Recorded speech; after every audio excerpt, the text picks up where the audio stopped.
Добредојавте во Живот во зелено, во новата епизода на подкастот, во кој денеска ќе зборуваме за екологија, но за екологија во филмската индустрија. Ќе прашате зошто во филмската индустрија. Навистина и мене ми беше чудно кога слушнав дека снимањето филм може многу да ја загади животната средина. Затоа почнуваат да се применуваат стандарди за да се спречи таквото енормно загадување. Мој гостин денеска во подкастот Живот во зелено, режисерот Стојан Вујчич, инаку под негова палка беше снимена првата продукција, наречена зелена продукција, тоа е филмот Стела. Стојан, добре дојде во Живот во зелено и навистина ми беше чудно кога слушнав дека во филмската индустрија се применуваат еколошки стандарди, бидејќи таму имало енормно загадување. Како снимањето на еден филм може да загади животната средина? Добар ден, пред се ми е чест и задоволство да бидам овде да зборувам со вас за ова, бидејќи оваа тема не многу се користи во филмот и во филмската индустрија, поготово не во Македонија. Како дојде до тоа? Пред се морам да бидам искрен и да кажам дека тоа не беше составен дел во буџетирање на филмот. Значи, ние не почнавме со таа идеја пред да го добиеме Стела. Така, добиеме термин кога, отприлика знаете дека филмот има поддршка од институциите. А тоа е 2019 година, па пред 2019 година, па 2015 година, и така натаму, долго време е тоа. Меѓутоа, кога дојдовме во предпродукција на филмот веќе, по идеја на еден наш колега, кој што беше директор на филм, он дојде до идеја да ние размислиме дали можеме некако да се обидеме да ја сочуваме околината или барем еколошки да делуваме на некакви одредени ресурси кои што се применуваат во филм. Добро, но пред да раскажеш ова приказна, зошто токму екологијата? Имавте некакви информации дека снимањето филм загадува енормно, дали е тоа навистина загрижувачки? Да, беше интересно, имаше два индикативни момента во тој момент. Кога конкуриравме, Стела има поддршката и од еден германски фонд од Штутгарт. Конкретно, во делот од апликацијата пишуваше дека би било добро да се држиме до некакви еколошки стандарди. И тоа беше првиот момент кога ние почнавме да размислуваме. Тоа беше тригер, значи. Да, па така, после дојдоа идеите и така натака. Продуцентот на филмот Огнен Антов исклучително се занимава со ова многу повеќе, меѓутоа од моја страна, нели ја како некој кој што треба то уметнички да го спои се режисер и така натака, ми беше прво чудно, бидејќи, ве сега ќе раскажам. Во филм се користат многу работи од банални до небанални. Значи, пред се користите огромни агрегати. Тие агрегати работат на нафта во 90%. И загадуваат секако. Значи, мора да работи он цело време, треба да е silent, да не прави ова, да не прави она, да дава струја едноставно, каде што сите други апарати ќе се напојуваат и така натаму. Тоа е еден дел. Меѓутоа ќе почнат од многу помали составни делови, како на пример. Да кажеме дека за еден филм може да се потрошат и до, не знам, 40-50 илјади чаши пластични за вода. 40-50 илјади? Па да, вака се тоа звучи вака никако, нели? Меѓутоа, размислите екипа од 60-70 луѓе секој ден, 24 дена еве да има снимачки, што е малку. Меѓутоа во просек еве да има 30 снимачки дена и тие 80 луѓе секој ден да се напијат од една чаша и да ја фрлат. Така. Са, таа бројка станува... Не пијат една чаша, пијат повеќе. Така, и станува екстремно голема. Знаете, може 45.000 е претерано, меѓутоа стварно е енормно тоа. Се собираат големи ѓубриња, се прават од тоа, кеси се фрла по секаде и така натаму. Тоа е само еден мал пример. Каде се кесите за ова, каде е водата, каде се од пушоците, кои исто така се озбилен проблем. Значи, ние филмот го снимавме во можеби најубавите предели на Македонија. Еден дел да снимаме во Галичник, и тоа на врвовите на Галичник, не е тоа нешто при Галичник. На тие пасиштата таму и така натаму, и сега не идеше да 60-70 луѓе, во 90% од нив пушат, ги фрлат од пушоците на сите страни. Еве една кутија нека испушат на ден. Екстремно е. А природата не ја затекнавме така, нели, веќе прљаво. И сега тоа се некои почетни идеи, додека не го разработивме тоа во многу повеќе, со тоа што дојдовме на некои идеи кои што покасно ќе ги објаснам како се решаваат и тие проблеми. Но имаше и тука некои работи кои што искрено морам да признам, мене не ми беше јасно како јас ќе работам на нутни сцени, да кажеме, во режисерска сцена. Тоа од режисерски аспект е потешко да филмот да биде еколошки, а се она што сте замислили да реализирате? Па многу е имате поголеми работи за решавање. Да кажеме, константата во... тоа сега се изразам со стручен јазик. За да се снима една сцена се почине од приквечер, да кажеме, ако не е еднак. И сега вие морате цело време да ја одржувате таа некоја одредена бленда, ја викаме ние, односно количина на светлост во одредени моменти. И сега како паѓа ноќта, нели вие само појачувате. Че генераторите мора да работат. Издувни гасови, се повеќе. Издувни гасови, све. Значи луѓе јадат, прават, се. И меѓутоа, еве, за среќа, Стела имаше 3 или 4 такви дена и ги решивме така што користевме техника која има батерии и исто така за помош, ама тоа се случи само во Скопје, снимавме делот Стела е снимен на водно, тоест позади крстот на водно према Соње, че повлековме можеби 300 или 400 метра кабел електричен, влечевме, за да не ги палиме тие генератори и го загадуваме водно непотребно со се друго.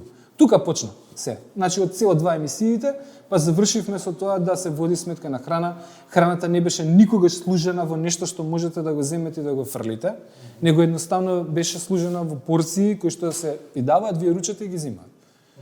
И тука се водеше исклучително сметка да не се загади ништо. Значи може. Еве сега спомнувате дека 400 метри кабел сте влечиле. Да. Значи ли тоа дека сте потрошиле повеќе пари за ангажирајќи луѓето да го прават? Дека е тоа надвор од буџетот, дали е поскапо снимањето на една ваква? Да. Го оптеретува снимањето, меѓутоа кога ги погледнав бројките на крајот од снимањето, тоа беше занемарливо во однос на тоа што го добивме како резултат. И сега да направиме една споредба со твојот претходен филм, например, во кој при снимањето не сте обрнувале толку внимание на еколошкиот аспект. Вака кога размислуваш што сте направиле со претходниот филм кој не бил еколошки наспроти овој? Дали вака чувствуваш дали ти криво за животна средина која ете тогаш те ја загади? Не, морам нешто да појаснам. Ниеден филм во Македонија, ја бар така сакам да верувам, а ни моите претходни не беа да ние го расфрламе ѓубрето на сите страни. Јасно, нормално. Се водеше сметка, се собира во корпи, се чисти и така натаму има се фрлаат хартии од секачи кај кои ќе стигне. Да, кога ќе подобро размислам вака, барем што се однесува до емисиите на CO2 и што се однесува до количината на пластика која останува позади нас. Да, би било подобро да беше така, меѓутоа еве и ние учиме. Значи тоа е нешто што го усвоивме како практика, барем Dream Factory зборам за, значи мојата матична куќа.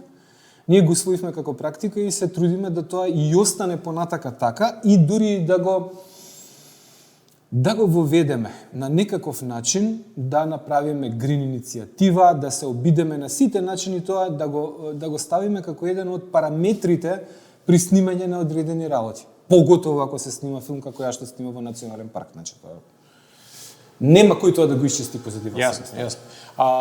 Да се вратиме на снимањето на Стела, значи освен тоа што сте користеле батерии, што сте намалувале количината на пластика, знам дека се користени и еколошки материјали во сценографијата, например, она сцена со дедото и неговата куќа на водно. Да, куќата на водно, ние се потрудивме да ја направиме така да немате никаде вештачки материјал на неа. Сега, моравме да направиме железна конструкција, ајде тоа така да го крстам, бидејќи ќе паднеше куќата. И тоа е единственото нешто што, така, другото, керамидите се направени од камен, се користеше од надвор, се користеше исклучиво дрво, дрвото е врзано со пурпена, значи тоа е уништив материјал, не е нешто што е пластично, нема вратата е направена дрвена, подот е од дрво.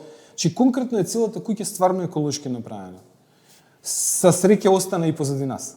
Значи се уште е наводно и се уште ја користат луѓе кои што тука се пресоблакаат во заточаци, прават јога часови се одржуваат и така натаму, куќата стои. Сакам да кажам дека може и да се задржи еколошкиот стандард и да се задржи квалитетот на тоа што ќе се направи. Не мора тоа да биде нешто што ќе се распадне многу брзо. Затоа што ако поведете некакви одредени сметки околу сето тоа, така и беше договорено, така да е она беспрекорно направена во тој стил. За жал, овде во Македонија свеста за чистата, за чувување на здравата животна средина се уште е низок, не можеме да се споредиме со развиените земји. Како екипата на филмот ја прими веста дека ќе снимат еколошки филм? Знаеа нешто за тоа? Им беше чудно? Не. Пред се морам да пофалам екипата, значи јас сакам да верувам дека и екипата со која јас работев и другите екипи се професионалци. Тоа ја така сакам да го верувам. Во мојот случај немавме апсолутно никаков проблем, а почнавме многу едноставно. Значи на секој од нив им подаривме пепелник кој што изгледа од пластика е направен, кој што изгледа како едно тубиче големо, подебелко, се затвара од озгори и се носи на појас. И им беше забрането да фрлаат од пушоци на сите страни. Значи може да го фрлите, попладни истреси го во кеса, ние ќе го решиме после тоа. Го прифатија со стварно окей, бидејќи до тогаш немаа некој избор, нели, што да прават, него како так се снашол, кој што направил, ово им беше официјално веќе кажано. И од тука почнавме. Чашите, добија сите, на стела исто така ние се обидовме. Направивме. Шишиња за ладна вода од алуминиум, кој што не баш многу популарен, ама немавме и некој избор во тој момент. Меѓутоа, за 20 на дена сите можеа да напунат во тој да пијат вода. Значи, немаше веќе избор да вие отидете, напуните пластична чаша, испиете и ја фрлите било каде. Ги скративме тие како матарки нешто. Да, како матарки изгледаше, да. На кој што нормално пишуваше стела, проекти и така натаму. Тоа беше второто. И почнавме понатака. Потоа се договоривме со директорот на фотографија, па се договоривме со тие што се занимаваа со светло и се така, да дојдовме до момент дека јас не се сеќавам, можеби некој знае, јас не знам еве од моја страна, бидејќи не можете вие се да контролирате на тоа поле, дека не упаливме генератор никогаш. Едноставно го снимавме филмот без да вишок од CO2. Дури и кога снимавме на водно, беше намален бројот на коли, ја користевме жичарата. Значи и тоа беше исто така средено, а галичник немавме голем избор за не користење коли. Да, бидејќи освен моравме да го користиме, да, затоа што таму теренот да користите. Па сега коњи имаше, ама нешто не беа расположени да соработуваат таа година. И така го работевме тоа и беше сосем окей. Значи од еколошки аспект мислам дека е прв, не мислам него, сигурен сум. Да, па така и беше промовиран. Да, мислам дека е, сигурен сум дека е. Кажи ми, го искористивте ли тоа во маркетиншки цели кога го промовиравте филмот? Како му донесе ли некаква предност на филмот тоа? При промоцијата во светот? При промоцијата, да. Мислам дека ја подигнавме свеста за тоа.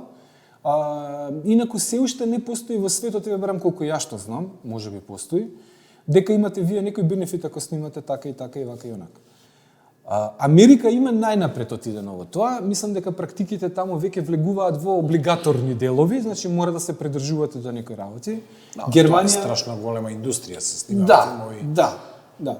И Германија исто така, бидејќи ги прочитав условите на фондовите, они исто така. Да, спомна дека еден од условите во германскиот фонд кога сте конкурирале било да е тоа зелена. Да, услов во смисла на многу благонаклоно ќе се гледа кон тоа ако филмот се придржува до ова, или ако на пример подпишете дека ќе се придржувате до тоа. Исто така и Штутгарт снимавме под истите услови, значи не беше тоа нешто дека у Македонија не е ексклузивно. Да, дел од филмот ја снимавме во Германија. Исто така снимавме со истите методи, така да тоа беше прифатено. Мислам дека е тоа некаква иднина која што треба да влезе во институционален систем, односно може би идниот закон за филм, ако некогаш се донесе, 10 години се обидуваме, да има некаква ставка дека, да кажеме, мора да се придржувате до овие точки, каде може. Така.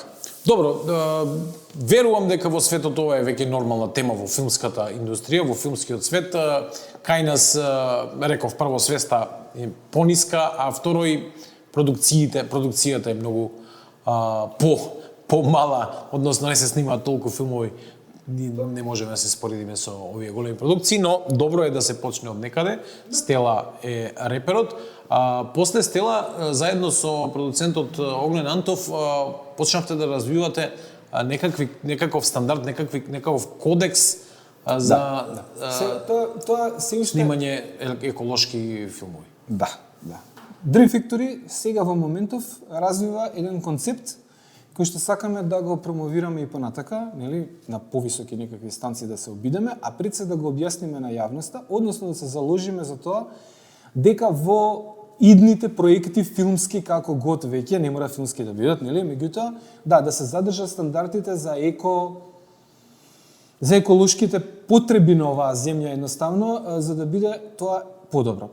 Што се однесува до тоа, Огнен Антов е многу повеќе во тоа, јас сум во уметничкиот дел на The Dream Factory. Огнен Антов едноставно се заложи за тоа и мислам дека се уште работим на правилникот за сето тоа.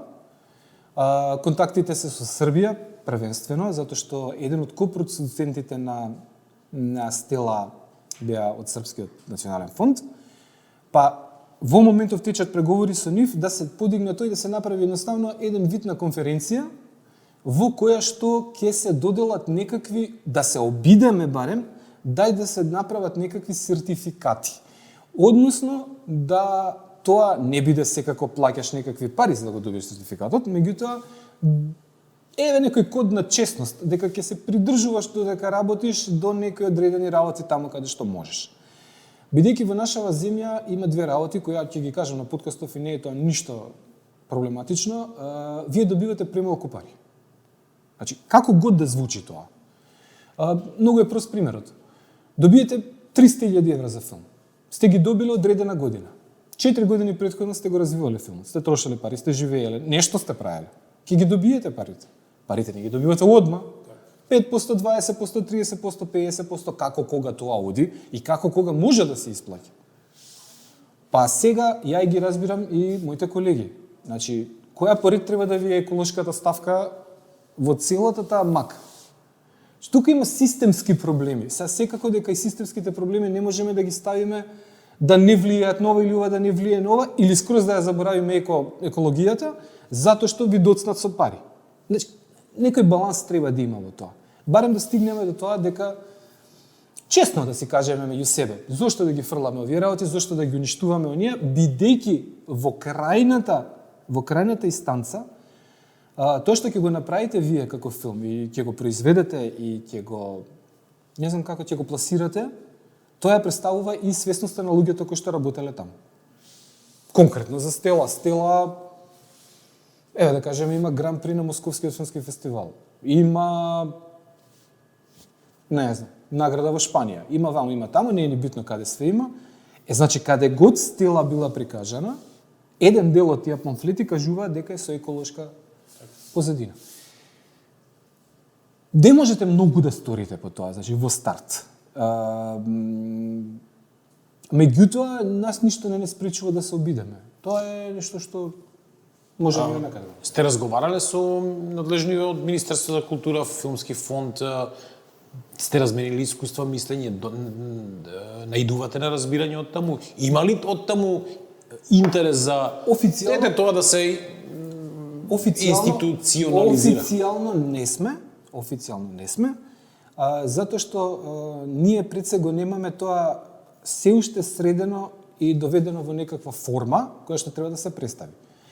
Значи, правилото број 1, кога идете во институција, да идете апсолутно спремни. Значи, не идете да разговарате тек така. Си имаат они свој едно чудо проблеми, за да ве седнат и овака. Значи, а и времево е малце чудно. Гледате дека фондовите за култура се кратат. Значи, тоа станува се потешко и покомпликирано. Да, па во контекст на тоа ми беше прашањето дали има желба и дали има... Не сме го направиле тоа. Значи, чекаме да бидеме апсолутно спремни, да тоа има некаква подлога, да се поврземе со меѓународни институции, па да настапиме во една од работите. Како е во светот? Од кога почнува експанзијава на снимање филмови по еколошки стандарди? Експанзија, видите и во светов, значи да бидеме сосем реални, во поново време, значи во последниве години. Ја нешто не верувам дека Холивуд и ден денеска, нели, пошто се тоа приватни пари во 90%. Меѓутоа, кога не се приватни пари, да го ставиме Холивуд на страна, бидејќи ние како европјани, ни Европа не може да се спореди со тоа, а камали па помалите балкански нели. Може би Индија може. Индија во своето постоење таква каква е, може би има и поголема продукција во моментов. Значи барем според она што го знам има сигурно, има поголеми заработки. Еве ќе ви кажам еден пример само за тоа кога спомнате веќе Индија. Значи лош филм во Индија 300-350 милиона гледачи. Прави пари. Добар филм во Индија од 700 нагоре. Ние таква цифра не познаваме како не ни разговараме за такво нешто. Еве кога спомнав Индија, се почитуваат такви Не дезерни знам. практики таму или Не знам. немаш информација? Немам информација за тоа, бидејќи како спомнам Боливуд е свет по себе. Значи они доаѓаат с време на време во Европа, нешто проснимуваат и се враќаат нас. Така, оти кога ќе споменеме индиска продукција, Да.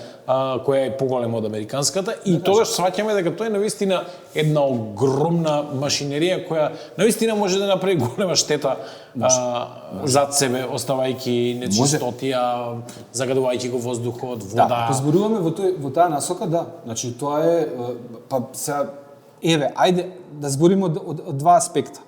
Снимањето во град, во градска средина, сакам да кажам, помалку прави штета. Зошто? Спијат дома. Значи сето ова ако им го наметнете како стандард, полесно е. Ама снимањето е, например, како што ние снимавме во Галичник. 2-13 дена сте вие во Галичник на една ливада. Каде е сместена екипата? Сместена е она во хотел. Меѓутоа, повеќе на 11 сати е на сцена. И таа цела екипа, значи, нешто прави. Кој што прави? Пикавци, едно, друго, трето, врзења, некој, што год да прават веќе, нели? Сега си има таму канти одредени. Ние дури и воведовме правило на секоја канта беше со одредена боја, па за да може тој да се рециклира после тоа. Го селектиравте, значи Да, отпадот. и отпадот е селектиран, тоа е исто така дел од тоа. Меѓутоа, да, потешко е кога ќе ги донесете на терен. И затоа треба да затоа се уште се занимаваме со некакви правила околу тоа. За да воведеме некој баланс на крајот од краиштата. Знаете, ви облигаторно не можете никого да натерате да прави нешто. Не би требало тоа така да биде, иначе е тоталитаристички систем. Така. Меѓутоа, ако ние како луѓе се договориме дека да го оставиме барем местото какво што било, тоа е веќе добар почеток од нашава индустрија. Затоа што да, 80 луѓе може да направат поприлично еколошки проблем. Кој беше најголем предизвик при снимањето на Стела да се направи еколошки? Па најголем предизвик беше да покрај сите обврски што ги имате во филм, значи филм е еден комплексен процес и фала Богу што се работи со повеќе луѓе, значи тоа сам човек тешко оди многу, ја барем ево од искуство вака. Најголемиот проблем беше да се координираме и договориме дека така ќе правиме. И тоа е оставено на свеста на поединецот после тоа. Бидејќи јас како режисер немам време да гледам дали генераторот работи. Да. Значи, мене ми одминува денот, сцената ми тече, директорот на фотографија е во иста позиција, глумците нели вежбаат, кој тоа ќе мисли? Треба посебна екипа, а веќе ги спомнавме буџетите. И мислам дека тоа беше и успеавме. Значи луѓето беа крајно одговорни, тоа морам да. Светов мине низ меѓу другото енергетска криза, која пак можеби носи бенефити во смисла луѓето почнуваат се повеќе да ги користат овие обновливи извори на енергија. Дали е тоа предизвик и предност да снимање филм, не знам, користење фотоволтаици например? Е. Меѓутоа имаме некои работи, јас сега не сум до толку стручно лице од тоа прашање, али тоа што сум слушал, значи, може да се користат, меѓутоа системите се уште се не доволно корисни, да кажеме, или прескапи. Така некако ќе дојде од една до друга страна. Бидејќи вие можете на фотоволтаици да наполните мобилен телефон, евентуално едно батеријче, значи тоа некако изгледа. За да наполните онолкава количина на батерии, кои што треба да напојуваат светло. Цел парк фотоволтаици. Нели? Значи, барем тоа што го гледав. Сако ќе размислите, имате камион светло. Еве прост пример. Навечер за ноќни сцени се користат 6 киловолтни, 8 киловолтни, 12 киловолтни и така натака. Значи нешто треба да го напуни тоа, а и да му даде струја после тоа за да го упали воопшто да може да работи. Да кажеме, зашто е тоа проблем? Имате некоја сцена која што еве ова е некој подрачје кој што снимаме.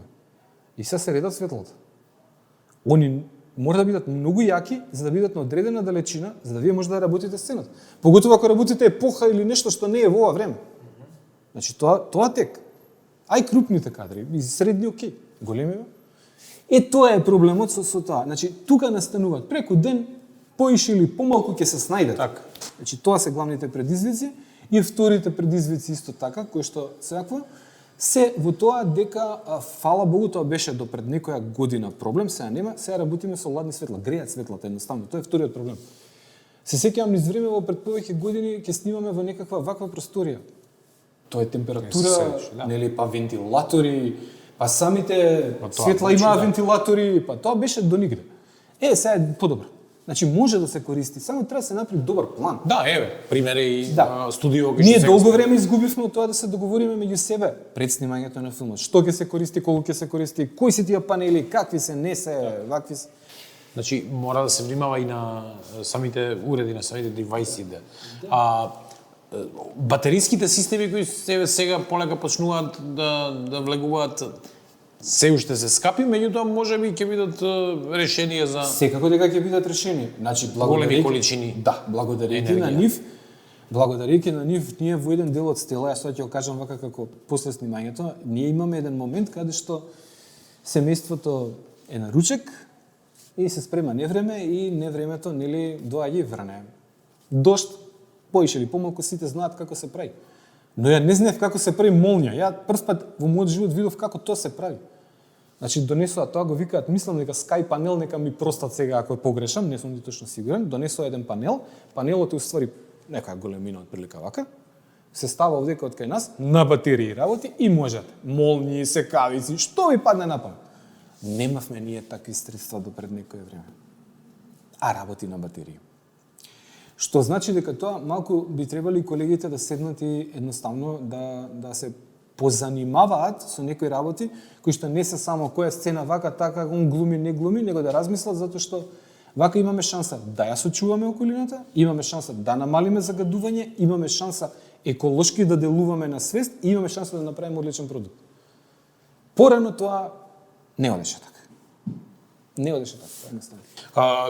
Кога ги спомнав батериите, уште подобро е кога струјата во батериите произведена од обновлив извор на енергија, тогаш веќе можеме да зборуваме за комплетно еколошки, тоа е веќе еколошко, да речеме осветлување или не знам за што се користела таа. Но тоа би требале да седнат луѓе кои што се надвам електроинженери, не знам што се, значи треба да седнат и да се размисли дали тој панел треба да биде голем колку комбе или не знам веќе, за да ние добиеме соодветна и како тоа работи, затоа што едноставно филмскиот ден е прескап се уште за да ние можеме да си дозволиме да кажеме во одреден момент па знаете како сега светлото не е наполнето, не можеме да снимаме. Денот ви е исклучително скап. Глумци, луѓе, дневници. Значи бескрајно врти часовникот. И тоа е генерално најголемиот предизвик во филмот. Вие не можете не можете. Можете ако имате доволно пари, ама тоа не се случува во земјава. Значи, ако имате доволно средства, можете и да го прескокнете денот, секако. Но тоа во нашата земја и барем во праксата што имаме дека не се случува. Ако не можеме тоа, ќе снимаме друго. Прескапо едноставно, парите не се доволни. Во контекст на темава, го споменавме следниот проект, веќе го работите. Да не прашувам дека еколошките стандарди ќе бидат. Таму ќе бидат. Дали таму е тоа ми беше прашањето. Дали видовте што ви недостигаше во стела, па сега додавате од Да. Генерално во стела ние ќе бидам потполно искрен, ние во стела имавме една наметната ситуација. Поради некои причини не можевме снимањето да го направиме целото да биде така како што сме го замислиле. Односно, ние го проектиравме да го снимаме на Галичник. Поради некакви си одлуки и така натаму, некои пари одредени се скратија, и ние моравме да се преадаптираме во Од, и затоа го избравме Водно. Затоа што е поблиску. Затоа што екипата поевтино ќе го крстиме тоа, бидејќи екипата не плаќаше хотел и така натаму. Значи, тоа беше објаснето на луѓето кои беа главни на сектори дека едноставно се кратат тие пари, ги нема едноставно и мораме да се прилагодиме. Работата со следниот проект е што ако се биде во ред, се добија поддршката нели од институции и така натаму, тој проект пред се ќе биде испланиран така да ние во во самата изработка на проектот бидат имплементирани сите еколошки вредности кои што сега ги имаме и се обидуваме да ги подигнеме на повисоко ниво. А тоа значи дека, например, ако снимате во Малта, таму има голем број на сончеви денови и веќе сега почнуваме да разговараме меѓу себе, тоа што го споменавме пред малку, дали ние имаме некаква шанса да направиме некаков фотоволтаици некакви, да барем делот, кој што камерите го користат едно друго, каде што е помали потрошувачи, да можеме обновливо да ги полниме. Радиостаниците, Па дури телефоните секако, тоа и сега може, нели, идете на кампинг со на малечка, но тоа пуни. И тоа е првиот момент кој го разговараме, и вториот момент е да видиме секаде каде што ние не мораме да користиме, пошто мислам дека генераторот е најголемиот проблем. Едно е што загадува, друго што има звук, сега има многу скапи генератори кои се бесшумни. Тоа исто. Кога сме кај звукот, да појасниме за оние кои не знаат дека и бучавата е загадување. Да. Значи, кој ќе помине над не знам колку децибели, таму се смета дека е загадување. Значи, тоа да го работиме со тоа што е луѓето кои што го работеа звукот кај нас беа сите на батерии, дури беа на некакви акумулатори и така натаму. Сето тоа функционираше безпрекорно. Порано влечи кабел од камионот. Ја работев, например, на почетокот на мојата кариера, работев на еден филм кој што беше околу 2,4 или 2,7 милиона. Норвешка продукција, Мируш се вика, се снимаше во Скопје. Норвешка продукција го работеше, дел снимачки во Скопје. Па ја мислам дека имаше 3 генератора минимум. И тоа камиони кои што изгледаат како малтене како големи шлепери. Па можете да мислите тоа 12 сати што се случи. Ама не се размислуваше тогаш така е. Како е? Ова зборуваме за кој период? Можеби пред повеќе од сега ќе ви кажам 17-18 години. Меѓутоа како поминува све за овие 15 години како поминува времето, ние се повеќе се освестуваме за некои работи кои што е вака ќе каже човек одма, што е битно па сега, нели, битен е филмов, треба да го направи. Можеби е битно, но и после филмов треба да живееме некаде. Значи тоа е окей со филмот, све е ред. И може да се направи. Тоа што многу пати сум го тврдела и луѓето што снимале со мене на стела, што ме знаат од тоа снимање. Не постои нерешлива ситуација. Значи, да, режисерот не може да ги впише во камен неговите правила, вака ќе биде или никако. Вака ќе биде или никако, ама нема да го снимаме. Така. Па не иде тоа така, не иде тоа така. И на крајот од криштата, една работа која што се прави на почеток на секој филм е така наречена, кога ќе се соберат сите, па се прави едно големо договарање на кое што се поставуваат правилата. Вие сте го добиле филмот, ја доаѓам да работам кај вас, нормално правилата се човечки, напишани како што треба, со да, од, до, не, и во тие правила, од сега на тому ќе се стои еден дел кој се вика еколошка свест. Дечки, тоа е моментот, да се разбереме. Не можете да го прави тоа, не може тоа, не може како што исто така во филм. Не можете да правите други работи, да доцните и така натаму и така. И ова исто така делот од тоа. Свиѓало, не свиѓало, тоа е. Значи има да. Се сетивте ли за време на снимањето на стела да вклучите една камера и да ги снимате сите овие моменти како... Мислам дека постои таков материјал. Има таков материјал, не сме го виделе. Не сме го пуштиле, мислам дека има таков материјал, барем фотографија има, сигурен сум. Од тоа може да излезе еден убав едукативен документарец. Можеби тоа не уште не е лоша идеја. Да, со тоа што треба ние да седнеме во Dream Factory и да се договориме меѓу себе. И нас обврските нели? Сега се припрема следен проект, тој се пишува во моментов. На крајот ќе оставиме простор, сакам да ни кажеш, да откриеш. Може би ексклузивно за нашиот подкаст, тако сме зелен подкаст, ама поддржуваме уметност. Да. Значи тоа е проблемот со до сега што разговаравме, тоа е проблемот со соработите. Едноставно мора да влезете во баланс. Не можете да натерате, барем по моето вако, никого ништо. А можете да му кажете одредени правила. Така ни е редов во куќава, така и ќе се однесува. Е модам почитување. Да, не е тоа правило некој кој што ти ги скратува правата, не знам што и не знам како. Едноставно не го фрлај ѓубрето, таму фрли го канта. Тоа е, сите правила се тука наведени. А продукцијата ќе се грижи да сето друго биде во некаква согласност. Например, еве дури се размислува и за воведување на некои типови на храна одредени кои што ќе бидат на следново снимање, да кажем. Кои што ќе бидат многу повеќе, па од друга страна и похранливи и така натаму и така натаму. Значи не се грицки семки, не знам што. Еве Стела имаше на него, ние секој пат имавме некакви не се тоа еколошки, ама како да кажам здрави навики да се створат, например, еве за мене барем имаше таму едно тањерче на кој што имаше бадеми и така натаму. И гледавме тоа да не иде. Секој пат се правеше природен сок и така натаму и така натаму. Нормално имаше и сладолед и све што треба да има, така, меѓутоа, ете и тука почнавме да размислуваме во некој правец дека не мора она стереотипно нити јас се помалку луѓе знам така, кои се однесуваат така на снимање, па сега ќе пиеме до 2 сата вале, па ќе снимаме са вале. Како не ќе сме снимале? Што ќе снимаме 2 сата вале? Вујчич, ни снемува време, полека се ближиме при крај на овој подкаст. Ајде сега, ќе сакаш ли да ни откриеш што подготвувате ново? Работите веќе? Да, подготвуваме нов игран филм. Името не го кажувам бидејќи сум крајно суеверен. Дури ни работното име. Се работи исто така за копродукција или секако копродукција, значи странска. Па да, значи да не се лажеме дека во Македонија може, но буџетот треба да биде таков како што треба да биде. Вие и да ви појаснам ова, вие во копродукција не дека тие пари доаѓаат кај вас, него тие пари ги плаќаат нивните услуги. Па вас ви е полесно вамо на буџетот. Значи се работи исто така за филм кој што ќе опфати, ако работевме сега филм кој што е да кажеме од кај 7 до кај 11 години, овој ќе биде малку по-тинејџерски. Значи ќе работиме некаде од 3-14 години нагоре. Поврзане со Стела или не? Не. Дај Боже да можам Стела 2, тоа ја ептем би уживал, ама тоа не иде така Македонија.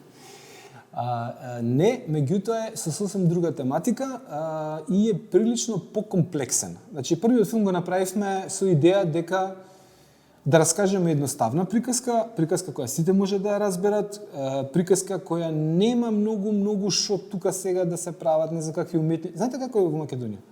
Сите се трудат да направат филм за Оскар. Значи, тоа нешто не е возможно, него едноставно не треба така да биде. Така да работеше Холивуд, никад немаше да има филмови. Значи, имаат 5 Оскара, тоа е толку. Сега, значи вториот филм е со сосем друга тематика, прилично е семеен и со многу изненадувања и во некоја насока е во магичен реализам. Значи, ќе има Кастингот е направен, веќе се знаат улогите или не. Тоа го научив. Во која фаза сте? Тоа го научив со Стела. Сценарио пишуваме, тоа го научив со Стела. Значи, сето она што ја мислев дека имаш во глава веќе кој би можел. Да, па и за Стела, за Стела имав за 3 лика кои ги знаев. Значи, Дејан Илич знаев дека ќе глуми, Тони Михајловски дека ќе глуми, мислам дека ќе глуми. Ќе преговарам да глуми, па дали ќе глуми ќе видиме. Дали ќе се договори. Да. И дали ќе почитуваат еколошките стандарди? Да. Не, Тони секако. И Мони Даневски. И тука ми завршиме на таа идеја, значи двајцата дедовци у Стела и синот. И отворив кастинг, 4 месеца траеше кастинг, додека го најдовме детето. И супер искочи. Да, малиот Манич одигра одлична улога. Да, супер. Сега следниот филм е тинејџерски, Манич е веќе тинејџер. Да, има тука некоја логика да ги поврземе работите, меѓутоа мораме и со него да разговараме, да видиме дали ја не сум онаков да дојдам и да ви наметнам улога. Ако вие се пронајдете во тоа што разговараме и ги испочитуваме, значи еве на пример Тони Михајловски. Тони Михајловски кога дојде, јас ја објаснив улогата на Тони Михајловски, све е уредо, ама Тони Михајловски е премлад. За дедо. Да, ние го шминкавме него меѓу 2 и 4 сати секој ден. Секој ден. И супер искочи. Уште овој завршуваме, спомна дека темата ќе биде покомплексна, се работи за тинејџерски години. Сите сме сведоци што им се случува на денешните тинејџери, овој живот во лажен свет, социјалните мрежи, она што го направија, ќе допира ли тука некаде? Ќе допира до некаде. Проблемот е во тоа што генерално идејата е дека тоа е дете кое што не само што има проблеми со надворешниот свет, туку има проблеми и да се снајде во собствениот внатрешен свет. Значи, он го има судирот не на два света, него на две комплетно различни реалности. Не може да се снајде дома, не може да се снајде со себе, а понајмалку може да се снајде надвор. Надвор го сметаат за чуден, дома го сметаат за не знаат точно што е, он си има своји проблеми, нема со кого да ги сподели. Филмот го води низ еден тип на созревање, додека на крај не созрее и се отвори да ја прифати реалноста во светот. Реалноста во светот вели дека ние сме смртни, дека мора да се учи и да се воспремаат вредности за да може да се снајдете во светот, не е он виртуелна реалност, ама од друга страна и да не го загубите и уништите детето кое што треба да ви помогне понатака. Ето тоа сме те. Стојан Вујчич беше наш гостин, режисер, дел од Dream Factory, продукцијата која што го направи првиот екофилм и која постави стандарди. И воедно морам тука да те поправам. Првиот македонски игран филм за деца. Може да замислите не е снимен. Да, и тоа да. Ти благодарам што беше гостин, беше се надевам ова интересна тема за луѓе кои сакаат филм, па и оние кои многу него обожаваат, но ќе слушнат некои еколошки стандарди околу снимањето на филм. Ти посакувам успех во следниот филм и ќе се видиме, се надевам повторно во овој подкаст да видиме дали сте и кренале еколошките стандарди во него. Благодарам, секако ќе се обидиме да ги подкачиме стандардите, а ако не, барем да ги воспоставиме. Благодарам што Тука завршува оваа епизода од подкастот Живот во зелено. Пријатно.